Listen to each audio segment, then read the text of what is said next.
following is a production of Government CIO Media.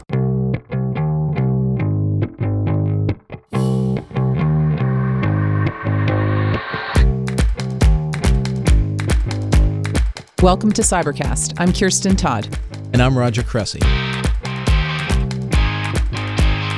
Today, we're pleased to welcome Grant Schneider on Cybercast. Grant is currently the United States Chief Information Security Officer at the Office of Management and Budget. And last fall, he took on a second role, because one is not enough, at the White House as a Senior Director for Cybersecurity at the National Security Council. Grant, it's great to have you here today. Thank you. Thank you for having me. It's great to have you, Grant. So we'll start with a retrospective. It's been 18 months since the release of the Executive Order 13800. When you look at the EO and its release and what's happened since then, what can you identify as the biggest successes of that executive order, and what do you see as the continuing challenges?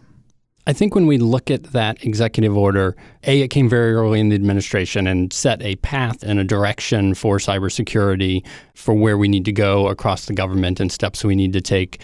It assigned 15 different deliverables, all of which got done. So success. We did that, although... An important metric in government.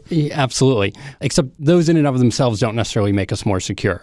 I think that two areas that I would highlight as being very successful have been around federal cybersecurity. So we've gotten a lot of momentum, a lot of awareness on federal cybersecurity, and that we now have a risk determination report, so we actually understand what the risk is. We're not comfortable with where it is. However, we understand the risk across the federal government. I think also around deterrence and holding people accountable. So we've done a lot that was, I believe, a result of the executive order around indictments, sanctions, holding malicious actors accountable for their behavior in cyberspace. And so I think that's definitely been a positive for the executive order. So you mentioned risk, and I think making risk management a central tenet of how the administration approaches cyber was a great idea. I mean, Kirsten and I were present at the creation of the NIST Voluntary Cyber Framework. So, every time we hear risk, we drink again, and it's been important. So how's that translated? You talk about the risk report. How's that translated in practical terms to the departments and the agencies? Because we can all talk about risk as being the priority, but are they realigning how they do their budgeting, their programming, their planning in a risk-based way that's actually leading to results that are not just measurable, but reduces the risk and increases the resiliency of multiple federal networks? One of the things we've been able to do now is we are actually tracking federal agencies' cyber spend against the categories of the NIST risk management framework, so that we can see who's spending money where. And then we also now, our annual FISMA report, and indeed our IG audits that the IGs do in compliance with FISMA, are also around the risk management framework sections. So I would say we're gathering the data. So we're really a year now into that, and we're looking to be able to get trend lines to say who's doing well with their FISMA scores, how are they allocating their money, and see what those correlations look like. But at the very least, it gives us a dialogue that we can have on a daily basis with agencies, and a dialogue that CISOs and CIOs can have with their agency leadership. So back in the day, FISMA, people lost their mind because it turned into not a worthless compliance exercise, but a compliance exercise that turned into a checklist that people did not put a lot of value in. And somewhat unfair, but actually somewhat fair at the same time. So when it gets to the point where you determine, based on all this information, that a agency's falling short, $64,000 question is, what will you do about it? If in fact they are falling short, will there be tangible budgetary consequences or policy consequences? How is the administration thinking about that? I think where we're going to start with agencies that are falling short is with management and leadership engagement. And, we talk about the other tools, whether it's a new policy or a budget. I think from a policy standpoint, it would be, are they falling short because they can't comply with a policy? Are they falling short because there's a gap in our policy that we need to have in there? I think a lot of times agencies fall short from just they're trying to manage 100 different things, and which one's most important, which really comes to management and leadership. So we're going to start with reaching out to secretaries, deputy secretaries, obviously CIOs and CISOs, and have those conversations to understand what are the driving factors behind the shortcomings, if you will.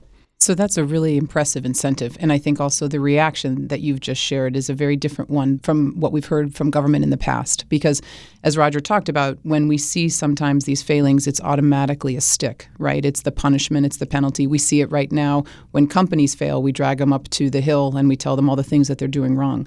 But what you're looking at under this risk management approach is how do we make this better? And so if we can look at how resources are allocated, not technically and not quantitatively, but the qualitative piece, because one of the key points of the executive order is saying you, Madam or Mr. Secretary, you are responsible for cybersecurity. So that may mean that they don't have the capabilities or the understanding. And so I think that approach is very refreshing to hear because it's an effective risk management tool for handling failure. And when something doesn't happen right, it's saying, okay, how do we make this better, not just how do we punish? And I think we need to embrace some of the failures because, quite frankly, risk management means I prioritized some things higher than others. And if the failure or the incident happens at something that was lower on the priority list because we knew we could accept risk there, then we actually need to find a way to congratulate people for doing a good job on risk management, not beat them up because someone got into one of their websites that wasn't that important in the first place. So that's a huge education and awareness objective because people, when they talk risk, there still is that zero-sum mentality. And being able to understand that and put that out there, I think, will make a big difference.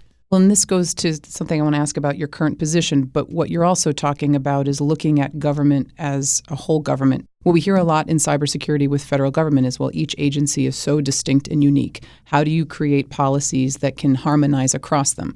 But what you've talked about is we can learn from one agency what's worked, what hasn't, how those priorities are being executed, and how do we share that with other agencies so we can actually see that the whole of government can help each other. Which does lead to the next question about your role. As I mentioned, just because one role wasn't enough, you got two. You have a position that straddles OMB and the NSC. And a lot of that, our understanding was initially because you can't have policies that require budgetary authority and budget being made without the knowledge of budget. And also your knowledge and expertise in this space across government is unique. How is this position working, and would you, give it to a friend or a foe if you were passing it down? What have you found to work well, and obviously where are some of the challenges? I find that it's working well. And my OMB leadership and my NSC leadership find that it's working well also, largely because my OMB role for oversight of federal cybersecurity is enormous because the federal government's so big, but it's also a big chunk of the portfolio on the National Security Council side. So I also have critical infrastructure in my NSC portfolio. But what I find is most valuable is when you look at even federal cybersecurity, where OMB has authorities, has the power of the purse, if you will, and a lot of places where we can put policies into place, we can require agencies to take certain steps. NSC inside the White House complex has a significant amount of influence in this space. And so by being dual-hatted, I actually get to be in conversations on both sides. So I get to go to meetings that, as just, if you will, the federal CISO, I may or may not be invited to because it's outside of the sphere that NSC works in. And so I get a lot of exposure to NSC that drives a lot of the battle rhythm, if you will, on a daily basis. Can you give us an example where that actually came together? Because when I first heard this position, it made so much sense. And given all of the discussions around how things are organized, et cetera, this idea of bringing the two together in theory and what you've said also in execution, is there any specific example that you could share where you particularly recognize the value of wearing both hats in relation to cybersecurity? One that I will go to is the vulnerabilities equities process, which is a process by which the government, when we identify a vulnerability in a system, we go through a due diligence to determine whether or not we're going to disclose that to industry, to the manufacturer to patch it, or is it something that is of unique value to the government for our offensive or in order to exploit for intelligence purposes. And so I now chair the vulnerabilities equities process, which I have a really unique view because the entirety of my OMB role is on the defensive side. And yet, having an intelligence community background and sitting on the National Security Council staff, I understand that we need these offensive capabilities, and I'm able to be involved with those behind the scenes dialogues in so much as there are any, or at least be able to ask more probing questions, I think, because of that dual-hatted nature. So when we had Jim Miller, former Undersecretary of Defense for Policy, on not too long ago, one of the things he said was that in his time in government and prior administrations, we were all guilty of self-deterrence. It was kind of like we got a gun to our head, don't do anything from a cyber perspective or you might shoot yourself. And self-deterrence has actually hurt us in a number of occasions. The administration, I think, has made a very good argument of why we got to get out of that space because of your intelligence community background, because you see the threat from perhaps a different perspective than some other folks. What do you see as the biggest opportunity to take advantage of a more forward-leaning or more proactive approach when it comes to defending the government's cyber networks? Going back to the risk conversation we've had is first and foremost identifying what is most critical across the federal government. We have a high value asset initiative and OMB's put guidance out on that. There's a binding operational directive from the Department of Homeland Security on that really gets to what is most important. Because if I don't know what's most important from a government standpoint, which may or may not be the same from an agency point of view, right? Different agencies may hold data that's of moderate value to them, but very important to some other agency who's actually picking that up. And so as we're able to take that program, have a generally prioritized list of what's most important, then we can bring and identify how to bring our national assets from a defensive standpoint to bear against those. So what makes the most sense? Where do we invest the capacity and capabilities that DHS has? Because obviously it's not unlimited. So you've talked about defense, and I also want to get into the Homeland Security conversation because this is interesting offensively and defensively. I asked this both 9 days out from the election, but also, whether we were 90 days out from the election. What do you see as the biggest challenge in defending government networks? And if you could talk a little bit also about how we're preparing for the elections beyond what we know, what DHS is doing, but if there's anything that you're seeing in your role. So I think the big challenge for government networks is that there's the disparity. So we have a whole bunch of different government agencies. We have lots of different networks inside of each of those. And we have a very varying degree of expertise, of capabilities, and of budget, quite frankly, to deal with those. So our expectation per the Federal Information Security Modernization Act is that every agency is able to defend themselves to the same degree as the next agency. So we expect the Office of Personnel Management to defend themselves to the same degree as the Department of Homeland Security or Department of Defense. The budget realities are that that's never going to be the case. And so what we need to be able to do is put out policies that are general enough that apply to everyone, but also be able to have more amplifying guidance behind those policies. And this is where we partner with the Department of Homeland Security so that the agencies that are maybe less sophisticated, that they're able to have more of a checklist approach to how to help defend themselves as opposed to someone that's got a lot of engineering resources they can apply. So in talking about the Department of Homeland Security, if we look at 2 years ago, at the end of the previous administration, there was a lot of discussion around what can we do to pull cybersecurity out of DHS. There was a lot of discussion around where should this capability be held. Now DHS has demonstrated a capability and this overarching role across all the civil agencies. And a lot of that has come as a function of the administration policies, their effectiveness, and the work that you've done. What do you think has been the critical point, or what has been the reasons for the success of DHS so far in managing what it has managed? There's obviously a lot more to go, but why have we seen this maturity growth within this agency when it's been part of the creation of DHS and seeing all of the challenges? It's been a very rocky road, but in cyber, what we've seen in the last 18 months has been a real leap forward in looking at elections, which we'll get to, but the critical infrastructure, the National Risk Management Center, efforts that while people are looking at, okay, what are they delivering, they're at least looking in the right place, and we're seeing some progress in these spaces. Part of it is the environmentals that we're living in, where there is significant understanding or recognition today of the challenges with cybersecurity, because it's not just that my email might not be working, it's that the viability of my entire organization, government or private industry, could go away. And the dependency of the mission delivery for the federal government on good cybersecurity capabilities and practices is absolutely paramount.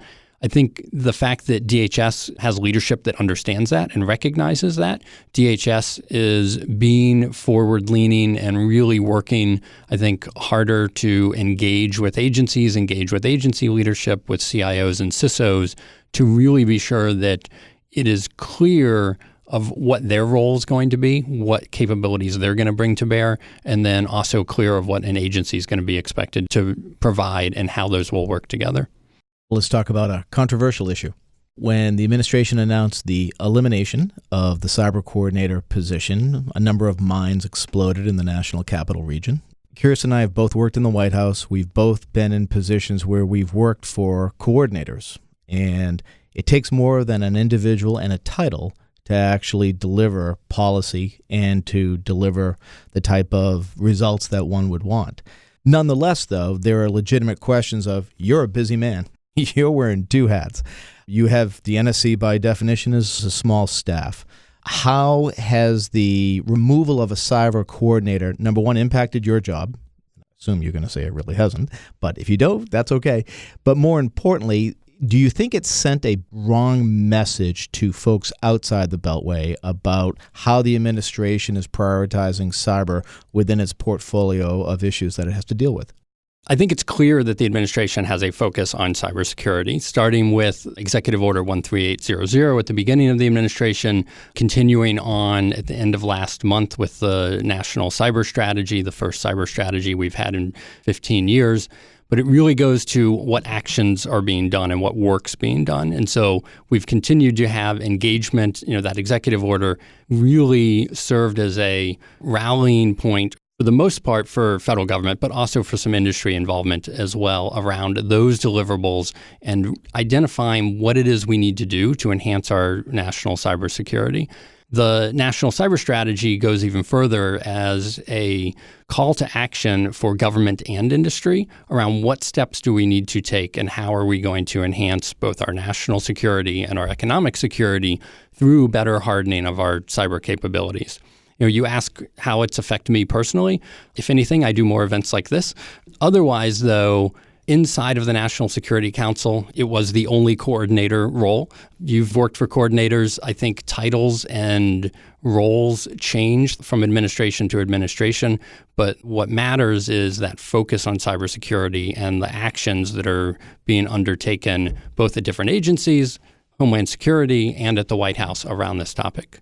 I think at the end of the day, it's less about the title and more about the list of actions that you do. We have seen top-heavy EOPs, executive offices of the presidency, on this issue, and less has been accomplished. And so it really depends not on who the person or the individual is, but what you're doing in actual policy. In looking at industry, because this is an interesting piece, as this administration has arguably brought industry in more effectively in cybersecurity than any previous administration. And I think looking at the strategy, and you talk about it being the first strategy in 15 years, which is true. In August, I had the opportunity to meet with Ambassador Bolton, and he said, we got to get this done, because he had just come in, and you all worked together to execute on it. What were the priorities as you were drafting the strategy? What were the leading priorities? Because this obviously focused a lot on, to your earlier point, deterrence, but also appropriate response when something has happened and consequences. Could you just lay out a little bit when the strategy was being developed? What were those overarching themes that you wanted to make sure were addressed from the intent of the strategy? I would say from the intent of the strategy, a lot of it built on the work from the Executive Order 13800 and all the deliverables from the Executive Order that really became manifested. And so if you looked at the main priorities, certainly federal cybersecurity, right? We need to protect and defend all of the data and information the government's holding, our citizen data and other services we provide to citizens. Critical infrastructure, we need to understand and identify what is the role of the federal government in protecting critical infrastructure, the majority of which is owned and operated by private industry. How can we bring national capabilities to bear in that environment? And what is the balance? What is the expectation of the owner-operator, and what is the expectation and role for the federal government? Also, combating cybercrime. A significant amount of the malicious activity in the internet is criminal in nature and not nation state. Obviously, nation state is a very big concern. The last one I'll mention on the defensive, and then I'll shift a little bit to more of the international, is the workforce. So the need for an American cybersecurity workforce, and that's not just people who work in the basements, it's people throughout the workforce that have an awareness and understanding of cybersecurity challenges and opportunities. And it's not a government workforce, it's a workforce for private industry to recruit from as well. And then I think as you look at sort of pillars 3 and 4 in the strategy, they start to lay out and look at what do we need to do to work with our international partners. So how do we work with like-minded partners to establish norms of behavior? What do we expect? How do we expect actors to behave in cyberspace? And then how do we hold people accountable? And then the accountability piece, which is how do we do deterrence? So we want to deter malicious activity in cyberspace, and how do we hold malicious actors accountable? And this goes back to the sanctions, indictments, other tools that we can bring forward. But I think the overarching for the strategy, for the national cyber strategy, is how do we view cyber is one of the many tools or elements of power for the government. It's not that you fight cyber with cyber necessarily. Cyber is a tool that can be used in a variety of different forms, and a variety of other tools can be brought into response or reaction to cyber activities as well. So you talk about critical infrastructure, you talk about the activity of nation states, and you talk about the tools of cybersecurity. Let me just step into social media for a moment. So we have this company, Facebook, that came to DC. We had the CEO say, let's talk about regulation. How are you looking at those technology companies, the social media companies, but others that do now have an enormous amount of power, looking at their engagements with nation states and looking at their impact, to the point that you made earlier, on national and economic security? What is the approach that you think government should take to engage with those companies? Because they don't fall into our traditional definitions of critical infrastructure, but by all accounts, they have some of the same impact and are equally important. I think there's two different elements to your question. One is, and you mentioned Facebook and social media companies that have a significant capacity from an influence standpoint, right? And really, people trying to influence elections is not new. Right. People trying to influence lots of things is not new. However, the scope and scale and speed at which that can happen due to technology that we have today and due to social media has really heightened that. It has the potential to actually probably have far more impact than it has in the past. I think government has to directly engage with those industries. We need an open dialogue on how we can deal with this, because this is not a government problem. It's a national challenge. And I think we need to have an open dialogue on how to move forward along those lines. The second piece of that is more around our classic IT providers, who also are not inside the core of what we think of Section 9 critical infrastructure folks. But if a whole bunch of our energy companies are reliant on a web service or a cloud service for capabilities, then all of a sudden that cloud service also seems to come in as a piece of the critical infrastructure. And so as we look at critical infrastructure, it is about dependencies. And where we have common dependencies, we've got to identify what the government's role is going to be in ensuring that those dependencies are viable and continue to operate all the time, but certainly whenever we have a crisis. Did you hear that collective shudder in the Pacific Northwest over cloud being critical infrastructure? What? But it's true. I mean, it's true. And I think government is always behind the curve when it comes to policy catching up with technology and the reality that we're in. That's the nature of the beast. We're getting there, but it is still a conversation in its infancy about how does government work with non-identified critical infrastructure companies who actually play a role in our nation's economic and national security. And the cloud companies are category number one. Social media has now become critical infrastructure. And so you got to accelerate the conversation here so that 3-4 years down the road, we're not saying, we're making incremental progress and getting AWS and Azure and others to better understand their roles and responsibilities as a critical infrastructure. How do you accelerate that process? I think the challenge is even broader than that, right? Cybersecurity is everyone's problem and everyone's responsibility. And it is something that plays into all of us as consumers, as providers, that we need to be thinking and looking for ways of how is cybersecurity and a company's ability to have better cybersecurity a discriminator when we go to buy their product or service? And how do we basically get the awareness in the nation that that's something that we should expect? It's almost impossible today to go buy the more secure webcam if you walk into your retail store. However, we need to get to where it is in some way clear so that consumers understand what they're getting and what their level of risk that they're choosing to accept as we all make our individual risk decisions, but not just as individual consumers, but in our professional lives as well. So this is a dialogue. Again, I think it's got to be a dialogue that we have to ensure that we understand all the points of view. One of the reasons that I think, to your point, policy often lags technology is that we have to be really careful about the second and third order effects of what our policies are going to be, because they tend to last a long time and they tend to have impacts that we can't always predict. So I think the healthy dialogue, in my mind, helps us try to predict those second and third order effects. And I think that dialogue is critical, too, because we have this ongoing discussion around technology, which is, do you move security away from the end user or do you educate the end user? And I don't think that Yes. there's – exactly. It's not an either or. What are the policies that encourage industry to do the right thing? But that happens with dialogue. It doesn't happen with you need to do this. And then it's understanding how do we create that education and awareness, which goes to the next point about procurement that we wanted to ask you. And it's looking at what can we do to improve the procurement process, and looking at where you sit at the Office of Management and Budget and the National Security Council. What are you looking for from industry to do this better? So to the point about dialogue, procurement, everyone always looks to government, make it better, but it's actually an industry-government collaboration. And so what do you need from industry to help government procurement work better? So from industry, I talk about there's 4 attributes that we really need on tools and capabilities as they're being developed. One is that they need to be simple. So tools and capabilities need to be simple. We can't have tons and tons of training that is required in order to implement them. Second is we need tools that are agile and that are going to be able to solve tomorrow's problems. Inside the federal government, it takes us a while to acquire and procure items. And so we often have to be acquiring on, 6 months ago's request for proposal for something we're going to get 6 months from now. And therefore, it's got to be agile.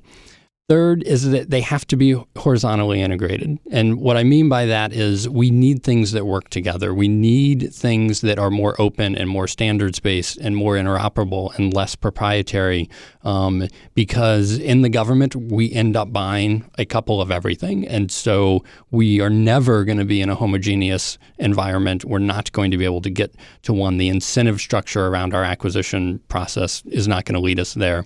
And then finally, they have to be secure. So they need to be secure in and of themselves. They need to interoperate securely. And we occasionally see where we have an incident, and it was because on the 12th page of the configuration for the security settings under advanced mode, someone didn't check a checkbox, right? That's not simple, it's not intuitive, it's not integrated, and it's not really the type of security we need. We want the functionality and the flexibility, but it's got to come out of the box in a very secure manner. I think I can say, since we're both in the private sector now, here's what industry would ask of you. Do what you can to fix the dumpster fire known as the procurement process right now. In particular, I think one that's been highlighted is the protest process. What a lot of people outside the Beltway do not understand is the amount of time, taxpayer money, and actually impact it has on our network security. The way the protest process works, when there's a multi-billion-dollar award and either the incumbent or another party who didn't win it immediately throws a challenge flag and says, nope, we want to protest this, delays the process 6 months if you're lucky, 12 months to 18 to 24 months if you're being realistic. Hundreds, if not millions of dollars are being wasted on this, and the end result is there was no violation of the procurement process, but the incumbent or the losers decided to do that to try and position themselves to maintain some semblance of hope to recapture it. That's not good government, and this is a bipartisan failure. When I was doing this back in the early 2000s, it happened. That's the biggest message we get from industry, from large industry, that we've got to reform the protest process so that you get the technology and the capabilities you need faster. We're not wasting money, and actually the security of our government networks improves not just incrementally, but quicker. One solution that we've heard to that, and interested to get your thought, is the idea that if you protest, you have to put some skin in the game, which is, I think, one of the most probably effective structures, which is you're liable for a certain percentage if the protest fails. And if it doesn't fail, then you win anyway. If you lose, you forfeit that money to the U.S. Treasury. You said you saw Rounders the other night again, so you're putting in the ante. But it's having that ability to invest in the process beyond just being able to throw the challenge flag out without any consequences. And this goes to your other point around there seems to be more focused on the consequences of these issues. And we'll let you answer, but it's going to drive you crazy. I mean, where you sit in OMB and NSC and you watch the agencies having to do this, it's got to drive you nuts because it's impacting your ability to achieve your objectives. So it does drive me crazy. I would say the process we have is a result of the incentive structure we have in place. And so, Kirsten, to your point, the idea of having companies put some skin in the game, having some actual risk for losing the protests, I think is a great idea. You could probably fund a whole nother project with that. Pave roads, use it at the protest failure, and it's now we're going to pave a road. I love it. It is something that we have to be able to solve because the incentive structure that we have right now just leads us to an environment where, again, there is not a penalty for putting in a protest. If I can delay someone moving off one contract onto another, there's a clear winner and a clear loser there. We've got to find ways to do that because the acquisition timeline for us, it slows down everything. It slows down our ability to get security tools, but it probably more so slows down our ability to modernize our IT. And it is really hard, I think, as everyone knows, to secure older legacy IT systems and capabilities. And so it's really around those big IT solutions where we spend close to $90 billion a year across the federal government. Those delays are costly both in dollars, but they're costly in lack of capabilities and lack of actually being able to get something to market as well. And that's assuming that you get the four things you talked about, which are tools and capabilities that are simple, that are agile, that are secure, it can be horizontally integrated. You're not there yet either. So it's already working in an imperfect environment, which puts so much more obstruction into it. And there's no exit clause for the government. If you put a contract in place for 5 years and it turns out, you got something that didn't have any of those things or that was the solution or capability, the pain, quite frankly, of going back and doing the acquisition process again to get a new vendor is one that I think a lot of agencies will wait the 5 years as opposed to starting that process again. So you see, the problem is you guys have a baseball approach to contracts. Every contract is guaranteed. You can't do anything with it. And even if there's failure to performance, you're still going to pay people out. Okay? You need to go to a football approach where a percentage is guaranteed and the rest of it will play out depending on performance. You drop some people because they fall short and you give others the opportunity to succeed. See? There we go. It all comes back to sports. It's just the Red Sox honeymoon World Series talking. Well, this is the day after, so this is the championship edition of Cybercast. I want to talk about a phrase that I've always challenged a little bit because of how it's put. So the cyber moonshot. The NSTAC has spent a lot of time with it. My challenge is that a moonshot is a very binary issue, right? You either get someone on the moon or you don't. The cancer moonshot, you either solve the cure or you don't. Cybersecurity is interdisciplinary. There's so many pieces of this. It's not black and white. There's not a you do this or you don't.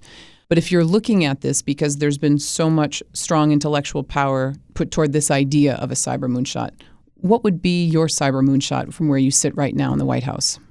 I agree with you that it's an imperfect analogy. I would say with all moonshots, it's very interdisciplinary, though. And really, the reason that the value that I think the moonshot phrase gets us is that it brings in people who don't necessarily think they're part of this challenge, and it lets them start thinking about it. Because the visuals that come and just the I can dream and I can understand the idea of going and doing something that we don't know how to do and that is very much a challenge. And so for me, a big part of it is that cultural piece. So it's around awareness and it's around making sure that everyone understands, as we've discussed, that they are a part of the solution or need to be a part of the cybersecurity solution. I'm very much looking forward to the paper from NSTAC that they're looking to deliver to the president next month. And that, I think, is going to provide some recommendations and some ways forward and really some things that from a policy standpoint at the White House, we can look at and say, okay, what is it in here that we can put some real policy around that's going to drive behavior and drive results across the country?